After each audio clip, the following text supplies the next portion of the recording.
Everything to do with smoking is about the person. They have to want to do it. Because what we're asking them when they want to give up smoking is, was this your idea? If you don't ask that question and they don't acknowledge it as their own desire, then we won't achieve change. To give up smoking, you have to want to. Hello and welcome. Mentoring with Geraldine is a bite-sized practitioner podcast for naturopaths, nutritionists, herbalists, and practitioners. This podcast responds directly to your needs, the needs of the practicing natural therapist. With interviews, herbal discussions, something business and something clinical each week, you'll get the variety you need and enjoy to stay motivated in practice. Hello again and welcome to this week's episode of Mentoring with Geraldine in the Bite-Sized Podcast. What we're going to talk today about in episode 4 is how to support your clients while they're going through the stopping smoking. Now, I'm also a hypnotherapist, and a lot of people go to hypnotherapists to help support their stopping smoking, support their habit breaking. The thing with them coming to see me is I often don't use hypnosis. I find I don't need to, and you don't need to either. As a naturopath, nutritionist, or practitioner, whatever it is that you do, you don't need to be a hypnotherapist to support change. And that's what stopping smoking is. It's supporting change. So when we ask them those questions at the beginning, when you're asking your client all those questions, you'll be asking them the health questions, and generally they will have some health issues, or they don't believe they have health issues. Either way, it doesn't matter, because what we're asking them when we want them, or when they want to give up smoking, is, was this your idea? If you don't ask that question and they don't acknowledge it as their own desire, then we won't achieve change. If they want to give up smoking because their wife has told them to, or their grandchildren have called them smelly, that's not them wanting to give up smoking. That's other people wanting them to give up smoking. To give up smoking, you have to want to. Sometimes that is in the form of a trauma. So I worked for an elderly gentleman and his wife was given a diagnosis of lung cancer from smoking. He gave up the day of the diagnosis. This tells us that although it's an addiction, it's more of a habit because people can stop on the spot. It's not like other drugs where there's terrible outcomes. There can be real issues going cold turkey. Weaning has to occur, and that's all from narcotics all the way through to medications. With smoking, it is achievable. My own father, who died from emphysema from smoking, his motivator was he went to have polyps removed from his nose. And with polyps, and that's another training within the academy, but with the polyps in his nose, to take them out, they had to put a laryngoscope down his throat because he had to be anaesthetized. So they put the laryngoscope down. They found a cyst in his throat, a huge one, and so they had to change what they were doing. They had to remove the cyst. He came round, are the polyps removed? No, mate, your polyps are still there, and you're lucky to be alive. Because if that had burst, you could have died on the spot, choked, you could have got pneumonias from it. So we've removed that instead, and we'll have to rebook you to have the polyps removed. And it's from smoking, as are the polyps. So he was given a massive motivator to stop smoking. So he did. He went cold turkey, which didn't result in any illness. It results in a few days of anger, but he swapped it out for cashews. So yeah, he put on a little bit of weight. That's life, isn't it? But he stopped smoking, and we can just go and stop smoking. Hypnosis wouldn't work if it wasn't your desire to do something. And that's what hypnosis is all about. It's supporting your desire for change. So if it's somebody else's choice, it's not going to work. So you don't need hypnosis to give up smoking. What you need is a goal. You need to have chosen to invest in yourself and to save that money. A lot of hypnotherapists charge a lot of money for the smoking, to stop smoking and their programs, simply because the theory is that the more you invest in yourself, the more you put into it. If you've got to front with $1,000 to stop smoking, you're more likely to follow through and really be going, yes, I'm going to do this because I've just paid $1,000. If your wife paid the $1,000, you won't notice it's missing. Granddad pays it, somebody else pays it. You're not going to notice it's missing. You're probably not going to follow through. It's not going to work. Everything to do with smoking is about the person. Number one, they have to want to do it. So once you've ascertained that of your client, once you've really got down to the nitty-gritty of it and that they want to give up smoking, and you've had that conversation where they tell you, yes, it's me, I've made this decision and I've chosen to stop smoking, but I'm struggling to do so. I don't know where to start. I don't know how to do it. What should I do? That's when we need to discuss with our clients that smoking is about choice. We don't get a lot of choice in life. As we're growing up, small children don't get any choice. It's dinner time, here's your dinner, we're going out in the car, you have to go to school, you have to do this, you have to do that, run around. You don't have a lot of choice. As an adult, you still don't have a lot of choice. You have to get up in the morning, you have to go to work, you have to come home from work, you have to cook the dinner. There's not a lot of choice. And with smoking, there is the joy factor. Those first few puffs where the chemicals kick in and they get that euphoria of the cigarette and they relax.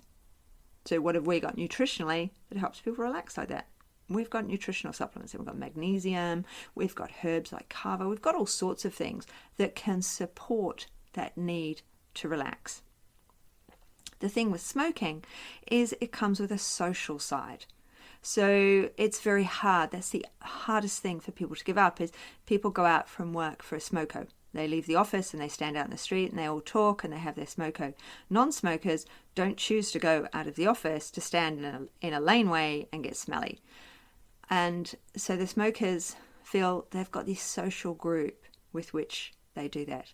If a smoker went to work and said to some of the non-smokers, hey, I'm trying to give up smoking, would you come outside with me for a non-smoker's smoke break and we'll walk around the block for 5 minutes? Would that be okay with you? The non-smokers would go, yeah, I'm up for that because you're not smoking, but because they don't get those breaks. And it actually annoys non-smokers that they don't get those breaks that smokers take. So if a smoker was to say to them, come and help me in this, they'd have a new social group. But that's not something that's generally understood by the smoker. The smoker is used to being in that social group. They're used to going out for that break with those particular people and having a cigarette.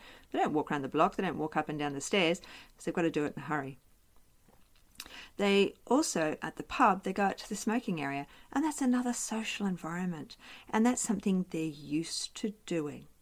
So going out for that cigarette from work, going to the pub and having a cigarette, these are all habits, and that's the biggest thing about smoking. It's not its addictive factor because of the two examples I've given you. Both people gave up, no issue. One started eating cashews instead, the other one just stopped. So we know that we can just stop doing this. We can get our clients can just stop. Millions of people have just stopped before them. But it's hard to make those choices when we have habit. So how to break a habit is what this is really all about. And we need to have a motivator. So when our clients, for example, want to lose weight, there's always a motivator. They turn up, I'm getting married in 6 months, I've got to lose X amount of weight to get into a wedding dress to look good. They have a motivator. And once we know this motivator, once we know this goal, and this is what I talk about in all of my mentoring, is finding out your client's top 3 goals and working towards their goals, not your goals. So if a smoker comes to you and it's not in their goal list, then it's not one of their goals and you're not going to achieve change because they're not interested in that. If it says their wife wants to give up smoking, again, it's not their goal. They won't achieve it. So we need to do things that they want to achieve, our clients want to achieve. So your client says they want to give up smoking. They've stepped up. They've said, yep, it's time for me to do it. The doctor says I have to, or whatever it is. There's this motivator. There's this goal there. Their friend has just been diagnosed with cancer. Something's happened. There's lots of things we can do nutritionally and herbally. I've mentioned a couple already. Of course, there's the NAC. There's all of these things within the products that we have or the herbs that we have that can support this change. So what we need is buy-in, all right? Once they've bought into the idea that it's just change, it's not the end of the world, then we'll have a greater success. Associating smoking with negativity. At the moment they are associating it with negativity, and that they have to be with that small group of friends. People say things to them, but they're on the defensive with that negativity. They're not your lungs, they're my lungs. Why are you going on about it? Those sorts of, that defensive negativity. What we want to do is change the habit. So if they're coming in, so you need to say to them, where do you smoke? When do you smoke? How much do you smoke? How much of a cigarette do you smoke? Do you light it with a match? Do you light it with a lighter? You have to know the specifics from the time they start to the time they stop. So simple things like reducing the amount of time. So say to them, well, I'd like you to, you're going to lose weight, or you're going to exercise, whatever it is. Don't have, you're normally having your first cigarette at 8 a.m. Let's move the benchmark. Your first cigarette is at 10, 11, 12, and move that benchmark. That reduces it by 1, 2, 3 cigarettes if they're having one every hour. So we need to move the benchmark anyway.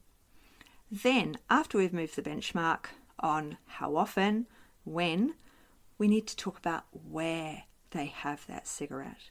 So everyone has a routine. So your person gets up, they have a coffee, they have a cigarette while they're making breakfast, perhaps, I don't know. Or they have their coffee, or they have their breakfast, they get up, they get in the car, and they have the first cigarette of the day. There's always a pattern, and we need to break the pattern.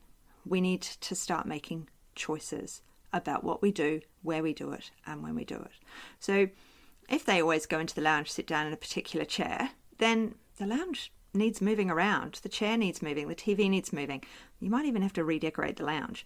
Use that $1,000 that you would have given to somebody to redecorate the room, so that when they go and sit down, buy a new chair. When they go to sit down, they're not immediately reminded. The ashtray isn't on the side. The cigarettes aren't sitting in the ashtray or on the floor. Nothing's handy anymore. And that's a lot of it. We'll go back to things being handy in a moment.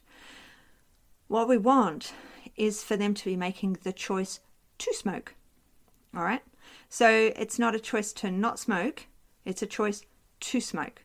So they make the choice to have those first couple of puffs that, hit the chemical pathway, that make them lightheaded, that give them the euphoria. We want them to choose when they have the cigarette. The cigarette needs to not be as available, as easy to get to. The space needs to not be that same space. So we move everything around. You're moving the lounge around. You can't be comfortable where they go to have that cigarette in future. So if they had it standing at the kitchen counter, they can't have one at the kitchen counter anymore. They can't smoke inside. But they also can't smoke on the veranda. Veranda's a lovely spot, your front veranda or your balcony. It'll have a chair, it'll be nice and comfy. You put on your jacket, out you go. No, it has to be that they leave the house. They have to walk through something. It might be nature. If it was my house, they'd have to walk down the garden. They'd have to go through the pool gate. They'd have to stand by the pool and smoke down there. Or I might tell them they have to smoke on the street if they haven't got a garden. So it's so that it's somewhere uncomfortable. It's not a great spot to be. It's not a comfortable spot to be. They need to stand to have that cigarette. And they need to not smoke the whole cigarette. So not only are you limiting the time, you're no longer starting at 8, you start at 9. In a week's time, in 3 days' time, you're going to start at 10. And 5 days' time, you're going to start at 11, and so on and so forth. So not only are you beginning to limit the time, you're beginning to limit the amount of cigarette they're allowed to smoke, so they can only have half the cigarette. Because if you explain to them, hey, come on, the first bit of the cigarette's the bit you love, isn't it? The rest of it, you just stand there thinking about stuff, or maybe you're standing there, solving the world's issues. Who knows what it is you do when you're smoking your cigarette? But it's only the first bit of that cigarette that gives you the buzz. So we change the environment, and that starts to break the habit. We turn it from a positive experience into a negative experience, but not a negative experience that's going to affect their self-esteem. Okay, their personal self-esteem. Self-esteem, chances are, is already low. People have already been commenting about their smoking for the last 10 years, 15 years, making horrible comments to them about it. They don't need any more self-esteem issues going on, you may have to spend time on their self-esteem, mindfulness exercises or doing other things with them to support their self-esteem. But what we're doing here is changing the environment, breaking the habit, because that's really the major portion of this is habit. So once we've broken the habit by rearranging the space, changing the environment, we introduce choice. And every teacher, every primary school teacher with their salt, when a child starts losing in the class, they'll send them out and say, go and have a drink of water. That changes the internal environment of the body. It changes the equilibrium. When we're asked, when our clients come to us and they want to lose weight, we increase their fluid intake, because often there is a dysfunction between the understanding of dehydration, and they have food instead. So water is a huge part of this. So we've changed their environment. The cigarettes themselves can't be easily accessible. So they've got time to think about this choice to have this cigarette. They haven't smoked for 3 days, all's going well, something terrible happens, they get angry or whatever it is, and they head straight for the cigarettes. Then they go, I've fallen off the wagon, I'm a smoker again. No, that hasn't happened. The simple fact is, at day 3, you can phone the smoking hotline, the support hotline, and they'll talk you through it. But you haven't fallen off the wagon. You haven't become a smoker again. You've just made a choice to have a cigarette. You've made that choice. So let's make that choice a hard one to make. So the cigarettes go, not so it's dangerous to get to them, not so you're going to fall off a ladder to get to them, but they do go in an upper cupboard in the kitchen, preferably behind a glass, but so that you're going past a water fountain or water tap on the way to get to them. So they see the cigarettes are in a container. They take down the glass first. They have that drink of water. They get time to come down off that problem. Maybe you've given them a supplement or something they can take at the same time. Or maybe it's kombucha, so it's an empty glass that's there. So then they have to go to the fridge before they come back to get the cigarette. So they've got all this time to think about this choice. Do I have to have this cigarette? Will my world really be helped by this cigarette? What will this cigarette do for me now that having this glass of kombucha or this glass of water, this fluid to change my internal equilibrium, won't do? Still, the trauma's there, whatever it is.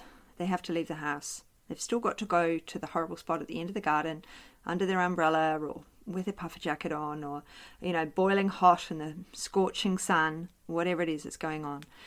But they have to get to those cigarettes. So they have to take the glass out of the way first, preferably put water in it and have a drink. Might calm them down, maybe take a supplement. Then they get to the container. They open the container. Inside the container are the cigarettes in a Ziploc plastic bag with rubber bands around it.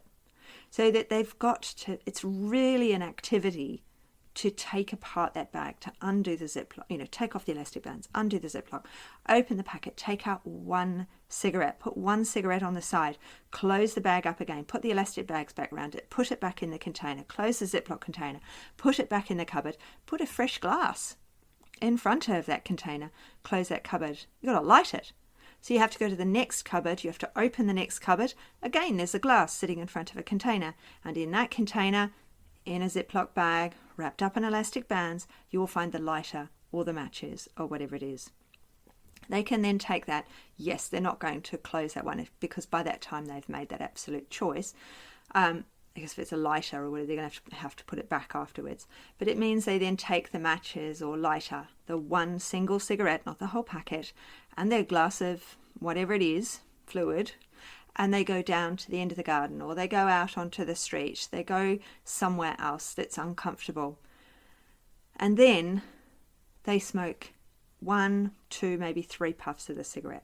Definitely no more than half the cigarette should be consumed, because they've made that choice to do that. And as they take out and as they light that cigarette, you need to make sure they understand that they are making a choice, and they actually say to themselves at that point, I'm making a choice to smoke this cigarette now because blah blah happened today. As soon as I've had my 3, 4, 5 puffs, whatever it is, to get to the middle, whatever that problem is will have more than passed. It will no longer affect me. It's gone. So that there is an end and there is an absolute resolution to whatever it is that has 100% forced them to take that smoke of that cigarette. All right. Then they're to throw away that the butt and half the cigarette, and to go back into the kitchen, put the lighter away, put it all away in the cupboard, put a glass in front of it so that it's up high, it's away, and it's difficult to get to. We're not saying they can't buy them, because if they go and buy them, if they have to go and buy them because they've thrown all the cigarettes away, I'm giving up, I'm a non-smoker, they throw the cigarettes away, or they finish the last one, and then something happens and it all turns to custard and they race off and they buy that packet of cigarettes and they haven't really had a time to make a choice. They haven't really had that time to think about what is going on while they're taking those elastic bands off, while they're undoing that Ziploc bag, while they're taking everything out of that container or whatever it is. Because they've had to get in the car. In the car, they'll still be angry. There's a bit of road rage. They're not thinking about what they're doing. They're not thinking about that cigarette. They're thinking about the drive. They're still thinking about their anger management situation or whatever it is. Whereas if you have said to them, if you've got them there, they're there if you need them, if things get really bad, but you're choosing to smoke that cigarette. The other thing that works very well along with that, it could be that they have to have rollies. So that container becomes even harder if they're into their rollies, because somebody who smokes rollies is actually used to waiting for their cigarette anyway. So in that container would be the filters in one Ziploc bag with elastic bands around it. In another would be the tobacco, a Ziploc bag with elastic bands around it. And they're all you'd have 3 separate containers rather than 2. Also, with the rollie, they're still only allowed to have half of it, which they're actually probably used to anyway, because of course rollies go out. It's a very different experience to the full cigarette, commercial cigarette, which has got all the other chemicals in it to make it burn. So when we've got the client there, they've taken that cigarette, we don't need to ruin their self-esteem any more than it already is. Whoever it is has been on at them for years about giving up, or maybe they've been on about it themselves about giving up.